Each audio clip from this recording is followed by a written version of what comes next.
Lou Ferrigno, c'est vraiment un gros précurseur. Il me semble que son nom c'était Spark. Et comment tu peux expliquer pourquoi le CrossFit il est mal vu par les pratiquants de musculation comme nous, comme jeunes? Les grosses tendances en matière de dopage, c'était les stéroïdes anabolisants. C'était compliqué de faire passer aux yeux du monde comme quoi c'était un sport.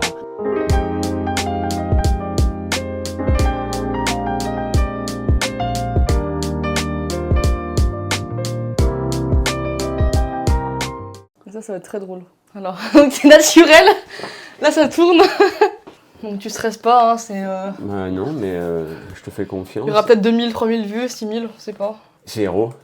Non, pas 0 quand même. Bon, les gars, on se retrouve avec une nouvelle vidéo YouTube avec mon père. Salut papa, présente-toi. Bonjour tout le monde. Eh ben, un peu de sérieux, ma fille. Mon père qui a pu se libérer une matinée pour faire une vidéo YouTube avec moi, ça fait extrêmement plaisir. Les gars, c'est sa première vidéo YouTube. Nous, on se retrouve avec une vidéo dans le sujet du fitness et de la musculation. Et en fait, je trouvais ça hyper intéressant de ramener mon père, qui a connu du coup la musculation dans les années 90, c'est ça, et qui va pouvoir nous donner son avis. On va lui poser des questions, on va pouvoir comparer à maintenant, donc l'effet des réseaux, l'effet de TikTok, l'effet de maintenant un peu le fit game, comparé aux années 90. C'est intéressant de voir du coup deux générations dans le même milieu, et entre père et fille, on est passionnés, ça fait plaisir. Papa, je te laisse te présenter du coup ta formation, ton rapport avec la musculation et le fitness dans les années 90, pourquoi tu as commencé de base la musculation, si tu peux nous parler un peu de ta formation, et après on viendra du coup aux questions. Bon, bah écoutez, moi j'ai une formation de professeur d'éducation physique. Effectivement, j'étais en formation sur la fin des années 80, début des années 90. Donc c'était dans le grand boom des années du début du fitness, avec toute la vague que ça a suscité par la suite. Et puis je me suis retrouvé un petit peu dans ce mouvement, forcément par la force des choses, puisque en tant que professeur de PS, il fallait forcément s'y intéresser. Après, personnellement, moi, le rapport que j'ai à la musculation, à la fin des années, que j'ai eu à la fin des années 80, début des années 90, c'était essentiellement un rapport de nécessité, c'est-à-dire que j'ai dû pratiquer la musculation pour améliorer les performances dans d'autres sports. Donc pour toi, en fait, c'est important d'avoir ce côté polyvalent. Ça, c'est ce que tu m'as répété pendant plusieurs années, qu'il fallait pas que être musculation, qu'il fallait quand même savoir faire d'autres sports à côté. Et c'est vrai que c'est hyper important du coup de garder ce côté polyvalent en général. Et de pas que penser muscu. Alors, la polyvalence en sport, elle est essentielle. Il n'y a rien de pire que la spécialisation sportive. Quand j'étais en formation, j'étais avec des gars qui faisaient uniquement des sports de force, essentiellement de la musculation. Du power, du coup. Ouais, alors ils étaient plutôt en mode fitness, et puis c'était les débuts de ces méthodes d'entraînement fractionnées où il fallait aligner les séries avec beaucoup de répétitions. Donc ils travaillaient de manière assez empirique, mais malgré tout ils avaient un gros gain quand même de masse musculaire à l'âge de plus ou moins 20 ans. Mais toujours est-il qu'à la fin, comme ils faisaient 3 à 4 heures de muscu par jour, au final, ils n'étaient pas bons en escalade, ils n'étaient pas bons au ping-pong, ils n'étaient pas bons en football, ouais. Il n'y avait pas cette polyvalence et ce transfert d'activité dont je vous parlais il y a quelques minutes. Donc là, papa, je vais te poser une quinzaine de questions, mais plus axées du coup musculation et bodybuilding, parce que nous, tu sais que les réseaux sociaux, c'est vraiment ce qui nous intéresse, donc ça va vraiment être plus axé bodybuilding et musculation. Et voilà, en fait là, le but de la vidéo, c'est vraiment de comparer ta génération et ma génération dans le domaine du fitness et du fit game actuel. Premièrement, les gars, avant de commencer la FAQ, n'hésite pas à t'abonner à la chaîne, à lâcher un pouce bleu, ça ferait extrêmement plaisir. Si on arrive à atteindre les 50 likes, peut-être que mon père reviendra dans une prochaine vidéo, hein papa? Alors, encourage les abonnés à lâcher un pouce en bleu. Dis-leur. Alors, on lâche un pouce bleu, les gars. On lâche un pouce bleu, on y va. Comment était perçue la musculation dans les années 90 par rapport à aujourd'hui? Alors, comme je l'ai laissé un petit peu entendre tout à l'heure, il y avait un rapport, fin des années 80, début des années 90, il y avait un rapport au corps qui était complètement différent de maintenant. L'image qu'on doit restituer dans la société, elle est très corporelle, elle est très axée sur le physique. Fin des années 80, fin des années 90, tous ceux qui faisaient ce sport uniquement pour l'esthétisme, ils étaient perçus un petit peu comme des gens à part, parce que fin des années 80, début des années 90, il fallait pas spécialement être hyper musclé, bronzé. Donc cette génération, donc on est d'accord qu'elle s'appelait la Golden Era. Moi je me suis renseignée, c'était vraiment... donc il y avait tous les gros monstres qui ont commencé, donc Schwarzenegger, tous les autres. Est-ce que tu as d'autres prénoms à nous sortir comme ça de bodybuilding à l'époque de Schwarzenegger? Je crois que tu m'avais parlé la dernière fois de l'acteur qui avait joué Hulk, si je me trompe pas. Ah oui, il y avait... alors c'est un peu la même génération, il me semble. Lou Ferrigno. Alors là, on est plus dans les années 60, les années 60-70, c'est-à-dire que c'est vraiment un gros précurseur. Il me semble que son nom, c'était Spark. Donc Spark, il avait été choisi pour jouer le rôle d'Hercule dans les 10 travaux d'Hercule. Et puis justement, il me semble que c'était le modèle de Schwarzenegger, et Schwarzenegger était tombé sous le charme de cet acteur, on va dire. Il est parti dans la droite lignée de Spark pour devenir ce qu'il est devenu. Okay. D'ailleurs, Schwarzenegger, sauf erreur, il a joué Hercule dans un de ses premiers films. C'est possible. Mais peut-être à vérifier. Ouais. Ok. Ensuite, quelles étaient les principales différences en termes de technique et d'équipement utilisés dans les salles de musculation des années 90? Donc il y a plein de machines que toi à l'époque t'avais pas. Je pense que toi à l'époque t'avais vraiment l'essentiel, donc tout ce qui était poulie, tirage et haltère, et ça s'est arrêté là à mon avis. Alors que nous maintenant on a vraiment des machines qui sont vraiment poussées pour isoler certains muscles. En unilatéral, c'est vraiment bien fait. Finalement, l'équipement, c'est pas le plus important. Moi, je pense que la technique, elle est fondamentale dans le sens où, justement, fin des années 80, début des années 90, il y a eu tous ces précurseurs en matière de musculation, Schwarzenegger et tous ceux qui étaient derrière ou devant lui, qui ont vraiment développé la méthode du travail fractionné à outrance, c'est-à-dire multiplier les séries, multiplier les répétitions, multiplier les séries. C'était un travail de longue haleine, et petit à petit, fin des années 90, début des années 2000, on a beaucoup mieux ciblé le travail musculaire. Pourquoi? Parce que la médecine a fait des progrès, donc on sait comment les fibres se contractent, on les connaît mieux, donc on a pu mieux les cibler, et comme on a pu mieux cibler les muscles en général, on a pu faire des machines qui sont beaucoup plus performantes et qui vont du coup cibler les différentes chaînes musculaires, voire de l'isolation musculaire. Maintenant, toujours est-il qu'il y a toujours quelque chose qui est vrai et qui marche encore. C'était l'utilisation des poids et des haltères. Dans les années 80, 90, l'entraînement était beaucoup axé sur les poids et les haltères libres. Et du coup, à l'heure actuelle, quelqu'un qui veut faire un travail sérieux peut toujours effectivement travailler avec des poids et des haltères sans forcément prendre des machines hyper coûteuses et hyper performantes. En fait, le plus important, c'est l'intensité, le nombre de séries et le nombre de répétitions. Du moment que tu as une barre, des haltères, un banc, tu peux avoir un physique qui est potable et qui est même très très bien. Exactement. En fonction de l'intensité et puis... Exactement. D'ailleurs, le plus bel exemple qu'on peut citer à l'heure actuelle, c'est le grand retour du CrossFit, parce qu'on laisse entendre... Alors tu sais qu'un truc en parlant de CrossFit, c'est que la plupart des jeunes de mon âge et de la génération actuelle n'aiment pas le CrossFit. C'est un sport qui est hyper critiqué par nous, les pratiquants de musculation. Alors moi... Donc j'ai déjà fait des blagues dessus, mais la plupart des go muscu, vous connaissez, on n'aime pas le crossfit. Genre c'est un sport qui est beaucoup critiqué, alors que justement moi je comprends pas parce que c'est un sport qui est assez polyvalent dans le sens où c'est un regroupement d'haltérophilie, de gym et de musculation. Et comment tu peux expliquer pourquoi le crossfit il est mal vu par les pratiquants de musculation comme nous, comme jeunes?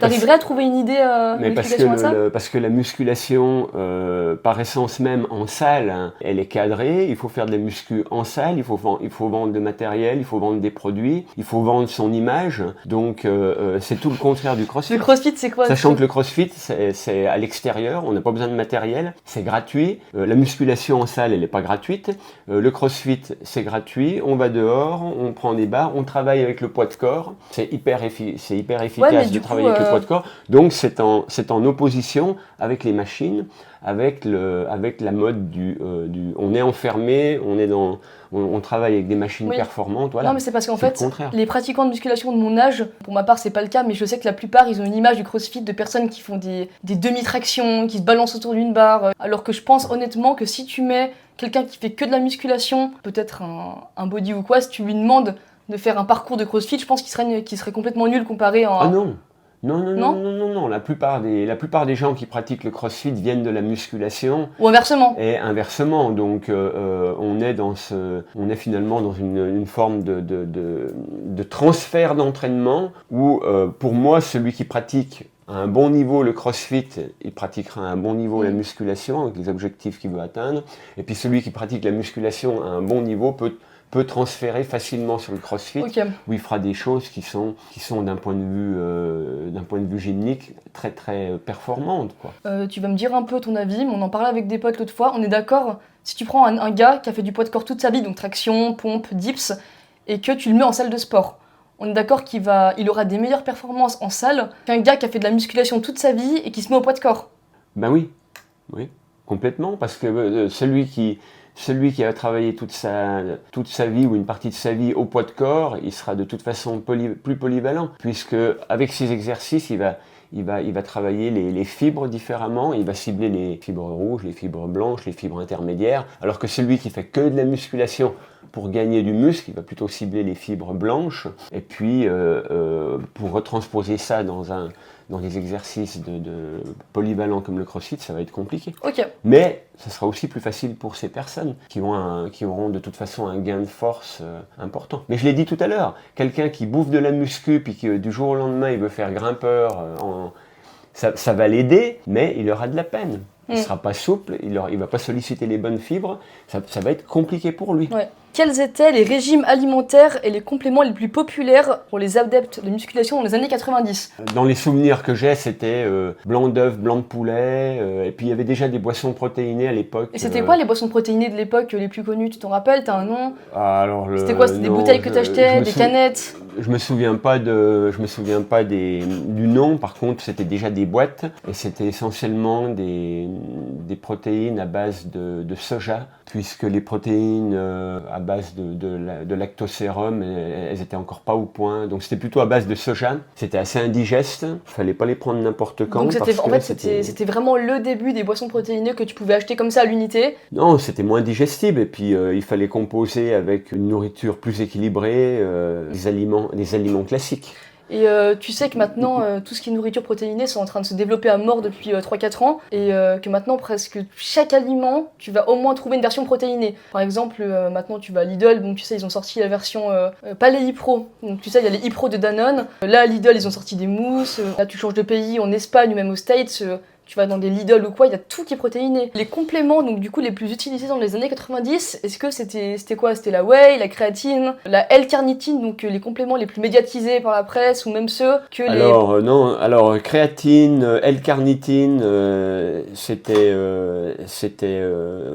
tabou. C'était tabou d'en parler. C'était par contre la créatine était illégale. Voilà. Jusqu'en 2006. De toute façon, créatine, L-carnitine pour les effets, mais pour maigrir, etc. C'était tabou parce que les gens associaient ça au dopage. Et toi, est-ce que du coup, tu consommais ces compléments-là quand tu étais jeune, pendant que tu faisais de la musculation ou pas du tout? Alors la créatine, j'ai essayé, j'ai l'impression que ça m'apportait au niveau de la récupération et puis je m'étais aussi vaguement mis en tête que je serais plus performant pour mes sports, donc pour le foot, pour la natation, pour le ski. Est-ce que ça a marché, pas marché? J'ai peut-être pas suffisamment testé, mais de toute façon, c'est des produits qui ont une efficacité certaine, ou pourquoi pas une certaine efficacité, quoi. Et est-ce que quand du coup tu étais jeune et que tu parlais à ta maman de tout ce qui était complément comme la créatine, etc., elle avait quoi? C'était comme maintenant, elle avait un regard négatif dessus, elle pensait que c'était du dopage. Surtout qu'à l'époque c'était illégal en France, donc ça devait être encore pire. Ouais, mais il faut les comprendre. Eux, ils sont d'une génération où on mange. Ils sont d'une génération où on doit manger de manière traditionnelle, mais c'est bien pensé aussi. Manger des fruits, des légumes, manger de la viande, manger du poisson. Oui, voilà. C'est bien pour un objectif. Donc moi j'ai équilibré, mais pour quelqu'un qui a un objectif de prise de masse ou un objectif de compétition ou quoi, donc le programme alimentaire, ça ne lui irait pas. Non, c'est pour ça que tous les grands champions sont passés par là, et finalement les sportifs amateurs s'y sont mis aussi, et puis c'est clair que c'est beaucoup plus efficace. C'est pas seulement un phénomène de mode. Mais attention, il ne faut pas confondre compléments alimentaires et dopage. Ça, c'est un point qui est essentiel. Les compléments alimentaires, comme la protéine la à créatine, base de lactosérum, l'oméga. voilà, les vitamines, les minéraux, la créatine et tout. Maintenant, c'est hyper contrôlé. Ça reste dans ça la reste un catégorie complément. des compléments alimentaires. Après, le dopage, ça c'est autre chose. Il peut être très dangereux. Est-ce que tu aurais des noms de produits dopants qui étaient les plus connus à l'époque du bodybuilding dans les années 90? Tout ce que je sais, c'est que fin des années 80, début des années 90, les grosses tendances en matière de dopage, c'était les stéroïdes anabolisants. Donc les stéroïdes anabolisants, là purement pour prendre de la masse musculaire pour être plus performant dans son sport. Donc en musculation, eh ben voilà, la masse musculaire. En ski, avoir des plus grosses cuisses pour pouvoir avoir des appuis plus performants. Mais grâce aux anabolisants et donc aux stéroïdes anabolisants. Maintenant, les noms, c'est des noms du marché. J'ai oublié, Ouais, mais t'as oublié. il y en avait forcément Et si je te toute dis... une panoplie. Par contre, ce que je me rappelle, c'est que c'était des produits qui se prenaient par voie orale, sous forme de piqûres, sous forme de massage. Oui, donc ça n'a pas C'est-à-dire changé. que dans des pommades, il y avait des stéroïdes. Ok, bah ça, Dans les je savais pas. Dans les comprimés, il y avait des stéroïdes. Et puis en infiltration, alors là, ça va directement dans le muscle. C'est là où les doses étaient forcément les plus Et importantes. Et puis... si je te dis comme nom Trenbolone, Anavar, ça te dit quelque chose quand même de nom? Oui, bien sûr. Ouais.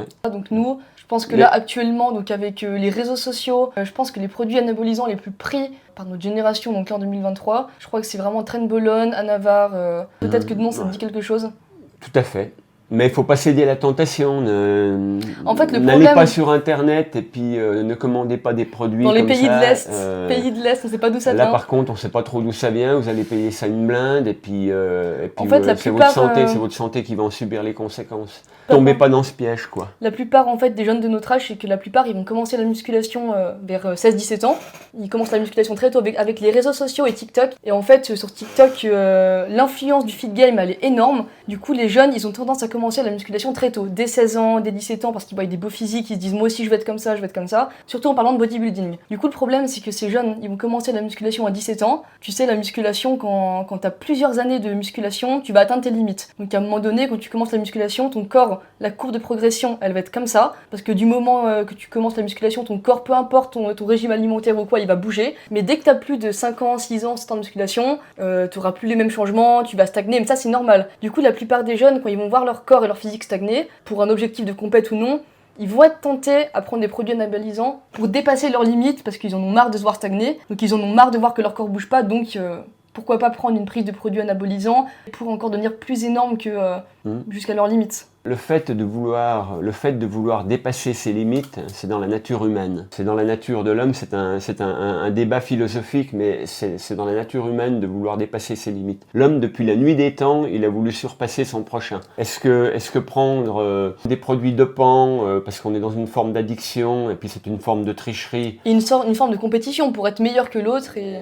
D'accord, mais c'est aussi une forme de tricherie, qu'on veuille ou non. Donc, est-ce que si je dépasse mon prochain, je dépasse mon concurrent en trichant? Après, c'est une question de conscience. Est-ce que j'ai gagné parce que j'ai triché parce que j'ai gagné? Est-ce que j'ai bonne conscience? À chacun d'en faire une affaire personnelle. Celui qui est avant-dernier puis qui a jamais pris que de produits, il a atteint son objectif uniquement à la force du mental, hein, sans tomber dans cette addiction du dopage. Et ben, on peut le féliciter aussi. T'es pour ou contre du coup cette prise d'anabolisants? Si tu serais proche d'un jeune de mon âge qui te dit bah moi monsieur oui je prends des produits anabolisants depuis 2 ans, t'es pour ou contre? Pour donner mon avis, moi, bah si je connais des gens qui en prennent, hein, bien sûr, que ce soit sur les réseaux, dans la vraie vie, je suis pour du moment que c'est totalement assumé et que la personne en face me dit qu'elle en prend. Sur les réseaux, même dans la vraie vie, tu croises des personnes qui ont des physiques hors normes, mais pourtant ils vont te dire qu'ils ont jamais pris de produit. Alors qu'avec habitude, avec expérience, tu reconnais à l'œil nu qu'ils sont sous produits anabolisants. Donc moi je suis pour du moment que la personne en face assume totalement et que du moment que c'est contrôlé. C'est un problème de conscience et de personne. Si cette même personne arrivée à 30-35 ans, elle a des problèmes cardiaques, arrivée à 30-35 ans... Tant pis, c'est ça, tant pis pour elle. Ben voilà, si cet homme de 30 ans, on lui annonce qu'à 30 balais, il peut pas avoir de gamin parce que son système hormonal a tout été déréglé par la prise de stéroïdes ou d'autres produits, ben, ma foi, voilà. Mais c'est un risque à encourir qui est réel. Et puis, faut pas quand même oublier que les médias montrent toujours le bon côté des choses. Mais on parlait de musculation tout à l'heure et de bodybuilding. Pour un bodybuilder qui arrive au sommet, il y en a combien qui ont eu des gros soucis de santé, qui sont éventuellement morts, hein. Mais faut aussi rappeler que les produits dopants, donc, ils sont pris dans tous les sports de haut niveau. Athlétisme, vélo, natation. Du moment que tu arrives à un niveau de compétition et en fait que tu as un haut niveau, la plupart des sports, les pratiquants, ils vont passer par là. Je crois le vélo aussi, c'était beaucoup, il y avait beaucoup de contrôle. Parce qu'il y en a plein, quand ils pensent produits anabolisants, directement ils pensent bodybuilding, alors que non, ça touche tous les sports de compétition. Ouais.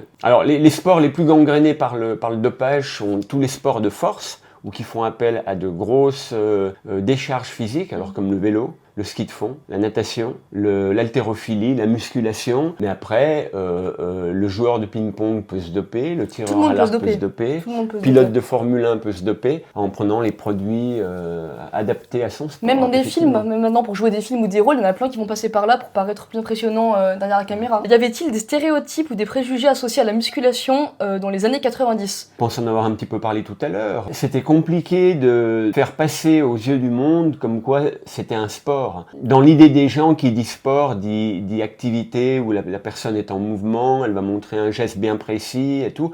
Alors que là, au final, il fallait uniquement montrer son corps sur scène. À un public sur scène. C'était le début en fait. C'était très stéréotypé, effectivement. C'était le début, c'était mal vu, les gens ne comprenaient pas forcément. Alors, c'était mal vu surtout en Europe.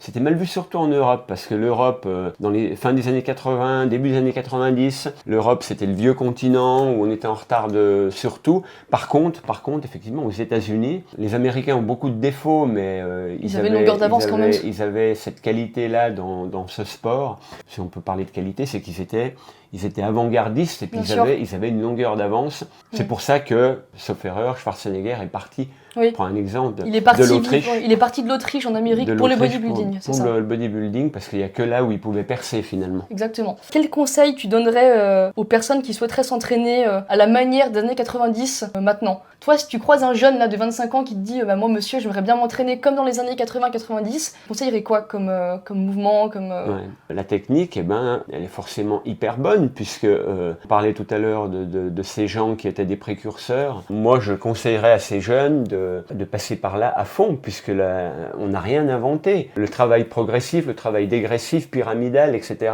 Cet enchaînement de séries avec la multiplication de répétitions, c'est la base. C'est la base. Bien sûr. Donc c'est toujours efficace. Je rajouterais peut-être juste que d'un entraînement de 2h30, 3h, qui correspond à la fin des années 80, début des années 90, maintenant je pense que pour le même résultat, en s'entraînant 1h30, on peut obtenir le même résultat. C'est même mieux, c'est même plus recommandé maintenant de faire une courte séance d'une heure avec full intensité que rester 3 heures à la salle.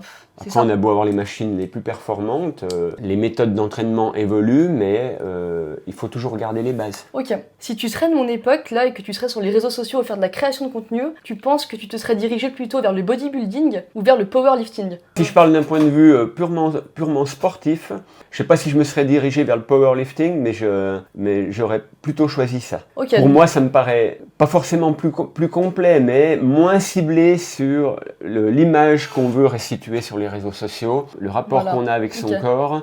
Là je serais plus en mode sport, power, soulevé de terre, développé couché, squat, et des mouvements de base justement qui sont d'une efficacité redoutable, qui existaient dans les années 80. À la fin des années 90, qui sont toujours vrais maintenant, qui ne sont pas forcément axés sur le physique et l'image de soi-même, puis même si maintenant, au monde. Donc, même si maintenant les performances que tu dois avoir sur le total de ton SBD, donc squat, bench, dead, c'est quand même de l'ego, on peut dire, parce que le but quand même à la fin de ton SBD quand tu passes en compétition, c'est celui qui a les meilleures performances. Donc ça reste quand même l'image de soi-même.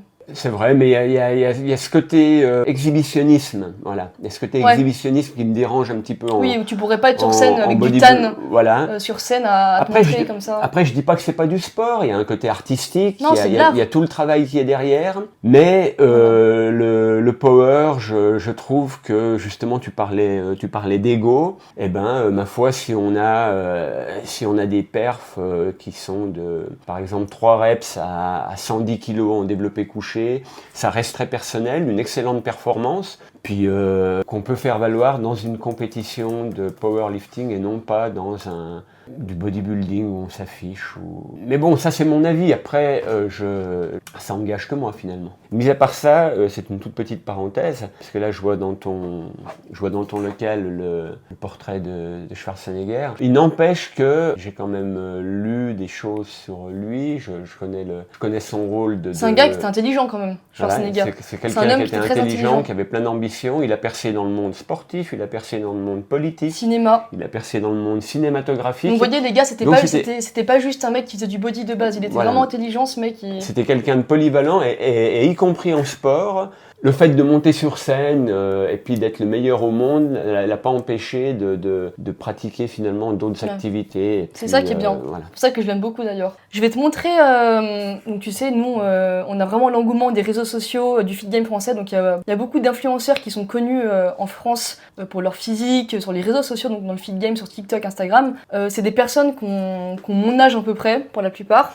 Je vais te montrer des vidéos d'eux et des photos de leur physique. Et toi, tu vas devoir deviner si ces personnes-là ont déjà pris des produits anabolisants à l'œil et ce que tu penses de leur physique pour leur âge. Donc là, je te montre un physique. Je crois que la personne, elle a 19 ans, si je me trompe pas. Donc cette personne-là, c'est Mike. Est-ce que pour toi, à 19 ans, c'est normal d'avoir un physique comme ça? Est-ce que c'est possible de l'avoir sans produits anabolisants? Non, je pense qu'il a dû prendre des produits après. Voilà. Il a 19 ans, c'est très jeune. C'est là où un homme à 19 ans est en pleine croissance, donc il aurait le temps de développer sa croissance musculaire jusqu'à 25 ans, sans prendre de produits. Et même si Mike a commencé la musculation à 14 ans, parce qu'il le dit dans plusieurs de ses vidéos, il a commencé très jeune, il a commencé à 14 ans. À 14 ans, c'est la préadolescence, c'est là où on commence à sécréter des hormones, la testostérone. Après, le taux de masse grasse, il est proche de 0, donc est-ce qu'il a pris des produits pour annuler, entre guillemets, son taux de masse grasse? Mais de base, c'est quelqu'un qui est très sec, de base. Alors voilà, donc c'est ce que je disais tout à l'heure, si à la base il a une génétique où il est très sec. Donc pour toi, il y a moyen qu'il y ait une prise d'anabolisant derrière. Mais on n'en est pas sûr. Mike, si tu vois la vidéo, c'est pas pour t'offenser ou quoi, c'est juste un avis. Hein. Par contre, derrière, il a un très beau physique, il y a du travail derrière. Il y a du travail, il y a de la bouffe, il y a de la discipline, ça tu peux le voir. Ouais. Prise d'anabolisant ou non, c'est sûr qu'il y a du travail et qu'il y a de la discipline et que c'est beau. Exactement. Oui. 19 ans, donc c'est Zram. Zram, il est petit, il fait 1m70. Donc même question que Mike, est-ce que tu penses qu'il a touché aux produits anabolisants ou non? Je dirais qu'au niveau de la masse musculaire, c'est plus volumineux. Maintenant, au niveau de la définition puis de la masse grasse, peut-être un petit peu moins dessiné que son prédécesseur. Et puis de manière très subjective, je dirais qu'il prend des produits. Aussi. Ouais. Après, je suis pas jaloux, hein. Faut pas non, c'est pas de compétition, hein, t'es pas jaloux. Je suis pas jaloux. Mais t'aurais bien aimé être comme ça, peut-être à leur âge. À 56 ans, non, mais à leur âge, j'ai côtoyé des bodybuilders, ils étaient moins bons que moi en sport, alors ça me suffisait. Bon, bah voilà. Voilà. Troisième physique, donc je crois peut-être que Fleck, il a... Attends, je vais aller te dire. Cornflake ? Non. Oh. Donc pareil, même question que Mike Ezram. Est-ce que tu penses qu'il a un physique de nati ou de non nati? Alors, vu son âge, ici il est un petit peu plus âgé que les deux autres, et puis vu qu'il est beaucoup moins volumineux, ça paraît possible d'arriver à ses fins sans prendre de produits. Ok, donc pour toi il a un physique qui est complètement nati, naturel. Il faut savoir quand même que quiconque prend des produits va réagir différemment. C'est ça, totalement. Avec les mêmes doses, avec les mêmes quantités. Oui, en fonction de l'âge. Il y en a en un mois et demi vont prendre 4 kilos de muscle, et puis il y en a en un mois et demi avec le même entraînement, les mêmes produits. En fonction de la génétique, en fonction de plein de trucs. Du coup, les refs, fin de la vidéo. J'espère que papa, t'as passé un bon moment. Ce qui était cool, c'est qu'on a pu comparer vraiment sa génération et la mienne, que ce soit entre les réseaux sociaux, les médias, les anabolisants, le body en général. Pour conclure, c'est pareil maintenant. En fait, il y a juste des méthodes d'entraînement qui ont changé et l'engouement des réseaux sociaux avec les médias, etc. Parce qu'au final, l'entraînement, les mouvements de base, ils restent les mêmes. De nouvelles formes d'entraînement, mais dans tous les cas, les bases, elles restent les mêmes, que ce soit les exos de base. En fait, c'est quoi ce qui change pour toi? Pour conclure, tu pourrais dire quoi? Je pense que le gros changement, finalement, c'est l'image qu'on veut bien restituer. Alors, cette image, c'était déjà le but dans les années 80 pour ceux qui faisaient des compétitions. Il n'y a pas de doute, mais c'était beaucoup moins médiatisé, beaucoup moins connu. Alors que là, avec la puissance des différents réseaux sociaux, ce rapport à l'image, finalement, est complètement changé par rapport à ma génération. Moi, personnellement, ça me dérange un petit peu plus, voilà, le gros changement. Oui, parce que tu n'as pas l'habitude. Voilà, j'ai sûrement pas l'habitude. Et puis, c'est quand même une diffusion d'images qui se fait essentiellement par du numérique, par les réseaux sociaux, par les ordinateurs, etc. Et c'est forcément au détriment du réel, du contact peut-être physique, des différents liens sociaux qu'on peut avoir avec le monde. Alors voilà, c'est peut-être un petit peu flouté de ce côté-là et un petit peu faussé de ce côté-là. Ok. Mais sinon, ça reste du sport et on y va à fond. Du coup les gars, fin de la vidéo, j'espère que vous avez kiffé. N'hésitez pas à lâcher un pouce bleu, à vous abonner à la chaîne, à lâcher un commentaire pour le soutien, ça ferait trop plaisir. Vous avez aimé mon père, et ben 50 pouces bleus et il reviendra dans une vidéo, hein papa? Tout à fait. Il y a tout en réseau les gars, je vous mets la chaîne Twitch, je vous mets TikTok, je vous mets Insta, je vous mets tout en réseau. Et puis voilà, on se retrouve à la prochaine. Prenez soin de vous, continuez le sport, lâchez rien. Exactement. Et voilà. Puis, merci à Marine. Merci à Marine pour l'invitation. Et puis salutations à tous. Gros check à la roumain, comme à la romaine. Ah. C'est comme ça? Ouais. Comme ça. Bim. Allez, bisous les gars. Bon les gars, on se retrouve avec une nouvelle vidéo. Attends, j'arrive à parler. Attends. En termes de complément. Regardez, fais bouger. Ouais. Attends 2 secondes. Salut.